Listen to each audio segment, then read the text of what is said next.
الحمد لله الذي هدانا لهذا وما كنا لنهتدي لولا أن هدانا الله. الحمد لله الذي بنعمته تتم الصالحات. الحمد لله حمدا كثيرا طيبا مباركا فيه غير مكفي ولا مودع ولا مستغنى عنه ربنا. الصلاة والسلام على مولانا رسول الله صلى الله عليه وسلم وعلى آله وصحابته أجمعين. يقول الله عز وجل: وجادلهم بالتي هي أحسن ولا تجادلوا أهل الكتاب إلا بالتي هي أحسن. صدق الله العظيم. À plusieurs reprises dans le Coran, Dieu invite les musulmans au dialogue avec ceux qui ne partagent pas tout à fait leurs convictions. Ainsi, c'est un ordre, un impératif divin. Discute avec eux de la meilleure façon. Noue des liens, des relations avec les gens du livre, c'est-à-dire ceux qui n'ont pas tout à fait les mêmes croyances que toi, qu'ils soient juifs, chrétiens ou mages ou autres. Crée un dialogue qui a pour objectif de te faire connaître sous ton vrai visage et de le connaître sous son vrai visage, afin que vous ne vous craigniez pas mutuellement. Car vous savez tous que l'être humain a peur de ce qu'il ignore. L'être humain, par nature, a peur de ce qu'il ignore. Et la solution pour faire disparaître cette peur, c'est la connaissance. Ainsi, quand on ne connaît pas quelqu'un, quand on ne connaît pas une communauté, on évite de la fréquenter, n'est-ce pas? Voire même, on développe des préjugés à son égard. On s'imagine des choses, on se pose des questions, et nous apportons nous-mêmes les réponses qui sont bien entendu fausses, puisque nous ne connaissons pas cette communauté. Et automatiquement, cette posture, cette manière de penser, de voir les choses, crée un fossé, un gouffre entre qui? Entre vous et les autres. Vous savez très bien que c'est le début du conflit. Quand il y a des communautés séparées, qui ne se connaissent pas, qui se craignent, il y a de la crispation, il y a de la peur, il y a de la haine, et il suffit d'une étincelle, pourquoi? Pour qu'il y ait un conflit physique, un conflit armé. Et d'ailleurs, le conflit physique et armé n'est que la conclusion du conflit psychologique, culturel et sentimental. Quelle est donc cette allumette? Ça peut être une crise économique, n'est-ce pas? Ça peut être un événement, même naturel, un tremblement de terre, c'est de la faute au voisin, d'accord? C'est lui qui a ordonné à la terre de trembler, etc. Il ne faut pas grand-chose pour qu'il y ait une explosion. Le Coran désamorce cette bombe qui est présente sur terre entre les différentes catégories, les différentes communautés. De quelle manière? Le Coran invite les musulmans de manière impérative, c'est-à-dire c'est un ordre, c'est une obligation. De faire quoi? De dialoguer avec les autres. Wajadilhum. El jidal, c'est l'échange d'idées à travers la discussion. Et pour qu'il y ait un échange d'idées à travers la discussion, il faut d'abord qu'il y ait des rencontres. Vous êtes bien d'accord? On ne peut pas échanger si on ne se voit pas. Donc, il doit y avoir un geste, c'est-à-dire on doit faire le pas, on doit aller vers les autres, déclencher le dialogue pour qu'il y ait une discussion qui sera basée sur les principes suivants. Discuter de la meilleure façon, billati hiya ahsan, de la meilleure façon. C'est-à-dire, on n'a pas le droit de discuter avec l'autre n'importe comment. C'est-à-dire l'autre qui ne partage pas vos idées. Vous devez être très, très, très habile. Parce que un mot de travers, un mot mal utilisé, va être mal compris par l'autre et automatiquement le dialogue va être rompu. Donc il faut être fin, il faut savoir discuter, utiliser les bons mots, et puis il faut commencer par ce qui rapproche et non pas ce qui divise. D'accord? Et ensuite, il faut parler, mais il faut laisser l'autre parler, lui donner le temps de parler et l'écouter. Et si on n'a pas compris, lui poser des questions pour qu'il répète et qu'il soit plus explicite. Ensuite, ne pas chercher à imposer ses idées, mais juste les exposer de la meilleure façon. Et lorsque l'autre a raison, reconnaître qu'il a raison. Et lorsqu'il nous a montré A plus B que nous avions tort, reconnaître que nous avons tort et ne pas avoir de gêne à changer d'opinion et à adhérer à l'opinion de l'autre. Tout ça, ce sont des principes pour qu'il y ait un dialogue, pour qu'il y ait un échange fructueux et positif. C'est quoi l'objectif? C'est quoi la conclusion? La conclusion, c'est d'éviter les conflits sur Terre, n'est-ce pas? Deuxièmement, l'objectif, c'est qu'il y ait entre les êtres humains de l'entraide, de l'échange pour qu'il y ait de l'amitié, pour qu'il y ait de la convivialité, donc qu'il y ait de l'entraide, parce que nous avons tous besoin les uns des autres. Ensuite, c'est faire un front commun, c'est-à-dire faire du partenariat, s'allier ensemble contre un ennemi commun, qui est la pauvreté, le chômage, l'ignorance, les injustices. Il y a énormément de choses qui peuvent nous unir et qui vont nous permettre de travailler ensemble pour l'intérêt général et l'intérêt d'autrui. Voilà la philosophie que l'islam nous enseigne à travers le Coran et à travers l'exemple prophétique. Est-ce que vous croyez que le prophète, alayhi salam, vivait en autarcie? C'est-à-dire, il ne vivait et il ne côtoyait que des musulmans et qu'il n'avait pas d'échange avec les autres? C'est une erreur. Celui qui dit cela n'a jamais lu ni étudié la biographie du prophète Mohammed sallallahu alayhi wa sallam. Au contraire, puisque le Coran dit à son prophète, discute avec eux de la meilleure façon, interpelle-les et essaie de trouver un terrain d'entente avec eux sur ce qui est fondamental, c'est-à-dire la aqidah, la croyance. Concrètement, ça a donné quoi? Ça a donné le fait que le prophète alayhi salam allait vers les autres et discutait avec eux. Le prophète n'était pas renfermé. Le prophète ne condamnait pas et ne rejetait pas ceux qui ne croyaient pas et qui ne pensaient pas comme lui. Au contraire, ceux qui ne croyaient pas et qui ne pensaient pas comme lui, il allait vers eux pour essayer justement de les aider à aller sur le droit chemin. Et si on n'agit pas de cette manière, nous trahissons le Coran, nous trahissons la sunna de notre prophète, et nous allons tomber dans le piège du diable qui veut que les êtres humains s'entre-déchirent, s'entretuent. Notre prophète alayhi salam passe devant une synagogue, vous savez ce qu'il fait? Il entre dans la synagogue. Et il va vers le rabbin et ses élèves, et il s'assoit avec eux, il dialogue, il discute avec eux. Sans gêne, sans scrupule. Vous vous rendez compte? Mieux, le prophète alayhi salam est dans sa mosquée, et il reçoit des rabbins qui viennent lui poser des questions. Des questions qui ont pour objectif de le mettre mal à l'aise. Vous entendez? Des questions qui avaient pour objectif de montrer aux gens qu'il n'était pas un prophète. Donc ils ne sont pas venus pour dialoguer, pour s'entendre. Ils sont venus pour le descendre. Et à votre avis, le prophète alayhi salam faisait quoi? Il les accueillait, il les écoutait, il répondait. Il souriait même jusqu'à ce qu'on voit le fond de sa gorge. Et lorsqu'il lui offrait un repas qui avait pour objectif de porter atteinte à sa vie, lorsqu'il lui offrait des repas empoisonnés pour le tuer, le prophète acceptait leur nourriture, disait Bismillah et la mangeait, et invitait ses compagnons à manger la nourriture que lui offraient les non-musulmans. Regardez comment le prophète alayhi salam était ouvert, comment le prophète était tolérant, comment le prophète était un homme de dialogue. Ça va même très très loin, puisque le prophète alayhi salam accueille chez lui une délégation, un groupe de chrétiens qui viennent du sud de l'Arabie, d'une région qui s'appelle le Najran.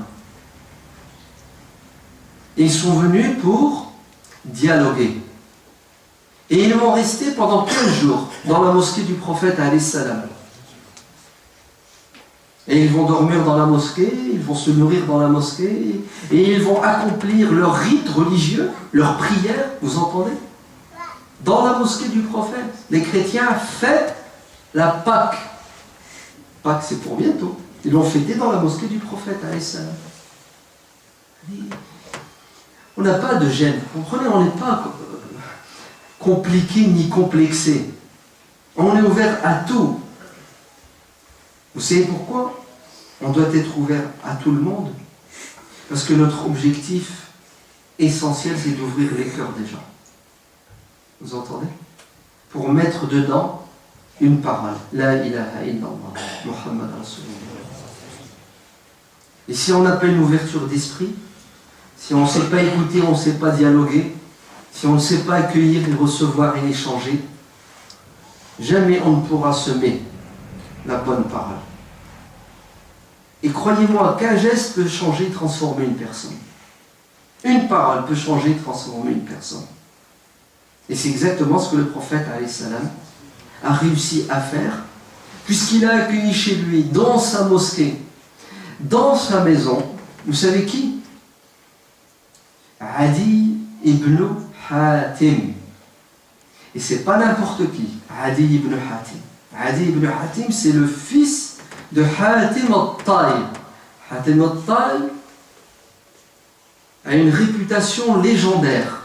C'est l'arabe le plus généreux avant l'islam. Quand on veut dire de quelqu'un qu'il est généreux, on dit il est généreux comme Hatim. D'accord? Hein, c'est un proverbe. Il est généreux comme Hatim. Hatim est un chrétien. Adi ibn Hatim est un chrétien. Et lorsque le prophète alayhi salam a pris la ville de Médine, lorsqu'il a fait l'hégire, il est arrivé à Médine, qu'est-ce qu'a fait Ali? Il a fui, il s'est sauvé. Il ne voulait pas rencontrer le prophète tellement il avait de la haine. Il s'est attristé le prophète. Pourquoi? Parce que comment cet homme, ce chrétien, fils d'un homme d'une générosité légendaire, donc quelqu'un qui normalement était bien éduqué, pourquoi est-ce qu'il me fuit alors qu'il ne m'a jamais rencontré? On n'a jamais discuté, je lui ai jamais rien fait. Pourquoi? C'est pas logique, c'est bête et stupide. Il devrait me rencontrer, on discute, il est d'accord avec moi, c'est magnifique, il n'est pas d'accord, il me respecte, je le respecte, chacun sa différence et on vit ensemble. Non. Adi ibn Hatim a été victime de la propagande télévisée, journalistique de l'époque, qui a diabolisé le prophète sallallahu alayhi wa sallam. Qu'est-ce que va faire le prophète alayhi salam? Puisqu'il tient à cet homme, car il sait que c'est quelqu'un qui au fond de lui a des qualités extraordinaires. Vous savez ce qu'il fait? Il va passer par sa sœur et il va demander à sa sœur d'entrer en contact avec son frère et de le ramener. Et d'ailleurs sa sœur va faire le pas elle-même. Elle dira au prophète: si je te ramène mon frère, est-ce qu'il sera en paix s'il te rencontre? Tu ne vas rien lui faire? En fait, le type, bien sûr que je ne vais rien lui faire. Pourquoi tu veux que je lui fasse quelque chose? Il est le bienvenu. Et elle est partie dans le Cham et elle a convaincu son frère de venir à la rencontre du prophète alayhi salam. Elle lui a promis que le prophète était un homme de parole, donc il ne lui ferait rien, au contraire. Et lorsque Adi est arrivé à Médine, le prophète sallallahu alayhi wa sallam l'a accueilli à bras ouverts. Regardez ce qu'il va faire. Il entre chez lui et le prophète sallallahu alayhi wa sallam, le coussin sur lequel il a l'habitude de s'asseoir, on va parler en termes modernes pour qu'on se comprenne. Ouais.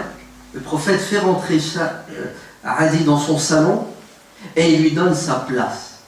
D'accord? En fait, il y a un endroit où il s'assoit, la place d'honneur.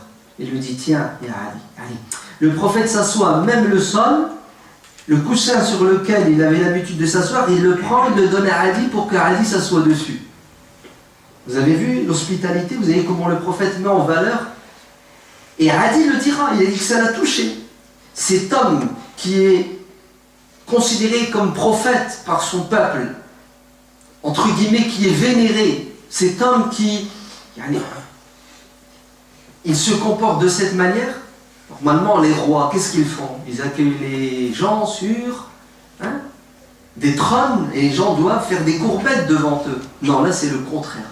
Le prophète l'accueille en toute humilité, il lui donne de la valeur, de l'importance Vous savez ce que dit Hatim? Il a dit quand il a rencontré le prophète l'a pris par la main, il ne lui a jamais lâché la main. Regardez comment le prophète alayhi salam crée un contact affectif avec Adi. Il le tient par la main. Eh oui. L'histoire elle est longue. En résumé, le prophète alayhi salam va parler avec Adi. Et Adi va être étonné par la science et le savoir du prophète alayhi salam, parce que le prophète va lui dire « Tu es un chrétien qui fait partie de telle branche du christianisme. Et voilà comment vous, les responsables religieux de cette branche du christianisme, vous exploitez le bas peuple. En prenant quoi? En prenant la dîme. » Et là, Adi dit « Tu sais ce qui se passe chez nous? Ah ben t'es au courant ?» Il lui dit « Bien sûr que je suis au courant.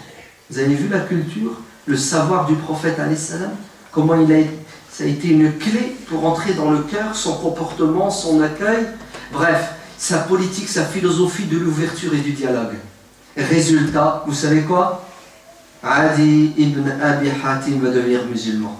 Et pas n'importe quel musulman, un très grand compagnon du prophète alayhi salam, qui va nous transmettre énormément de belles choses au sujet de l'islam et du prophète. Tout ceci pour vous dire que ça fait partie, ça doit faire partie de notre être. D'accord? L'échange, le dialogue, la discussion, faire le pas, aller vers les autres. Pourquoi? Pour qu'ils nous découvrent sans intermédiaire. Car les intermédiaires sont à l'origine des préjugés qui existent. Donc la semaine prochaine, Inch'Allah, nous allons accueillir le Jumu'ah ici dans cette mosquée, un prêtre et une femme pasteur, d'accord, qui veulent voir ce que c'est que la mosquée, assister à une prière du vendredi. On leur a dit que vous êtes les bienvenus. La mosquée est ouverte. Vous êtes doublement bienvenus puisque c'est le Jumu'ah, vous allez écouter le sermon du vendredi et on va vous expliquer ce que c'est que l'islam. Et on a espoir, Inch'Allah, que vous adhériez à cette religion qui est la religion de la vérité absolue. Et puis, vous serez accueillis de manière cordiale. Tout ceci pour vous dire que nous tous, là où vous êtes, là où vous habitez, Allah yabarak fikum, créez des liens et des contacts. Discuter et dialoguer comme Dieu nous le dit dans le Coran, comme le prophète alayhi salam l'a fait. Et on est gagnant sur tous les plans. Et ensuite, invitez ces personnes avec qui vous avez créé des contacts à la mosquée. Dites-leur, venez visiter la mosquée. Vous êtes déjà entré dans une mosquée? Vous savez ce qui se passe dans une mosquée? Ils vous diront non. Et en vérité, ils s'imaginent des choses. Mais quand vous allez les ramener main dans la main, vous les tenez par la main, avec douceur, amour et gentillesse, vous les ramenez à la mosquée. Et ensuite, vous les faites asseoir et vous leur donnez à boire. Automatiquement, ces gens-là, soit ils vont devenir comme Adi ibn Abi Hatim des musulmans, ou soit ils n'auront plus la haine des musulmans. Et ils vont devenir eux-mêmes des messagers, courroie de transmission. Tu as fait visiter la mosquée une personne, cette personne va transmettre à d'autres personnes en disant « Arrêtez, ce que vous dites c'est pas vrai sur les musulmans, je suis allé à la mosquée, j'ai vu, j'ai entendu, j'ai bu, et je suis convaincu qu'ils ne sont pas des monstres, bien au contraire. » C'est accueillant, c'est chaleureux, c'est simple, ce sont des êtres humains comme tous les autres. Donc ayons cet esprit d'ouverture et de dialogue et d'échange et d'hospitalité pour changer les choses. Sinon les choses vont changer malgré nous, mais pas dans notre sens. Et vous savez ce qui nous attend si elles ne changent pas dans notre sens. اللهم احفظنا من بين أيدينا ومن خلفنا وعن أيماننا وعن شمائلنا ونعوذ بك أن نغتال من تحتنا. اللهم انصر إخواننا المجاهدين في فلسطين وفي ليبيا وفي اليمن وسوريا وفي كل بلاد المسلمين. اللهم فك سراح إخواننا المسجونين وافتح علينا فتوح العارفين واحفظ أولادنا من شياطين الإنس والجن وأعزنا بالإسلام وأعز الإسلام بنا. اللهم ارحم والدينا كما ربونا صغارا. اللهم أكرمنا ولا تهنا آثرنا ولا تؤثر علينا. اللهم اقض عنا ديوننا واكفنا شر أعدائنا. آمين والحمد لله رب العالمين.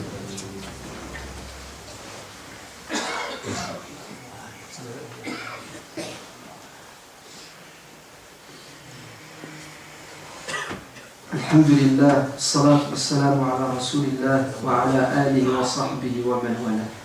Wa qul i'malu fasayarallahu amalakum wa rasuluhu wal mu'minun.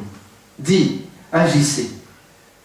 Car si vous n'agissez pas, Dieu ne tiendra pas compte de vos paroles qui n'ont pas été suivies par des actes. Ni le prophète ne tiendra compte de vos paroles si elles n'ont pas été suivies par des actes. Ni les croyants ne tiendront compte de vos paroles si elles n'ont pas été suivies par des actes. Des maladies mortelles qui font que la communauté est dans cet état, c'est que les musulmans parlent, écoutent, mais n'agissent pas suffisamment. Ils pensent que ceux qui sont concernés par l'action, ce sont les anges ou les djinns, ou ils attendent en vain la venue du Sauveur, El-Mahdi.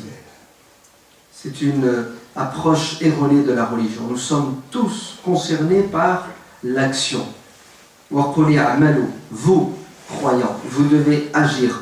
Si vous n'agissez pas, vous êtes à côté de la plaque. Alladina amanu wa amilu. Ceux qui croient et qui agissent. Ceux qui croient et qui n'agissent pas ont un problème de croyance. Leur croyance n'est pas complète. Leur croyance est biaisée. C'est-à-dire, leur croyance n'est pas bonne. Ils ont mal cru. Ils croient mal parce qu'ils n'agissent pas.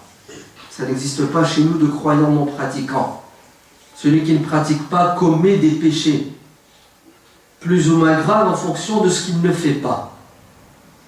اللهم تقبل منهم صدقاتهم اللهم بارك لهم في أرزاقهم اللهم ارزق لهم الإخلاص في القول والعمل اللهم افتح عليهم فتوح العارفين اللهم اغفر له وارحمه اللهم وسع له في مدخله اللهم بارك له يا رب في رزقه اللهم ارزق له الجنة اللهم اغفر له ذنوبه اللهم لا تعذبه بعذابك اللهم ارزق لهم الأجر والسلوان اللهم اجعلنا من عبادك الصالحين وارزقنا الإخلاص في القول والعمل وافتح علينا فتوح العارفين ربنا آتنا في الدنيا حسنة وفي الآخرة حسنة وقنا عذاب النار سبحان ربك رب العزة عما يصفون وسلام على المرسلين والحمد لله رب العالمين.